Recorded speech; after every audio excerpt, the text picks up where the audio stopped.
Comment un petit émirat de 2,5 millions d'habitants, à peine plus grand qu'un département français, peut-il dans certaines circonstances faire régner sa loi dans un parlement représentant près de 450 millions de personnes? Par le biais d'un seul mot, la corruption à grande échelle. Favorisée par la vénalité véreuse et l'hypocrisie de plusieurs de ses élus, au premier rang desquels, comme à l'accoutumée, les tartuffes moralisateurs socialistes.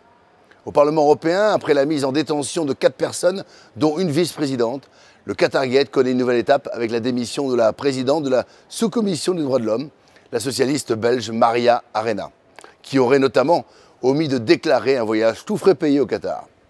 Mise en cause depuis avec son compère belge du groupe socialiste, Marc Tarabella. Arena et Tarabella qui, jusqu'ici, se targuaient d'avoir comme principal fait d'armes une opposition résolue au groupe Identité Démocratie et au Rassemblement National. Comme le disait Enrico Macias, le Front National, le Rassemblement National porte la scoumoune à leurs adversaires.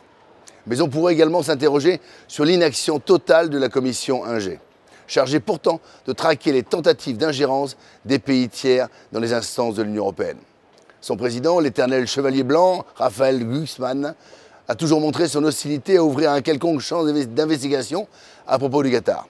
En matière d'ingérence, il est vrai que ce dernier est un orfèvre, lui qui fut le serviteur zélé d'un régime géorgien dont on peut dire qu'il ne fut pas un modèle en matière de respect de l'état de droit. De même, nous ne lâcherons pas la présidente de la Commission européenne, Ursula von der Leyen, sur son éventuelle implication sur les mirobolants contrats avec Pfizer. Comptez sur nous, sur notre vigilance, notre ténacité, pour dénoncer cette gangrène de la corruption qui apparaît chaque jour plus importante à Strasbourg comme à Bruxelles.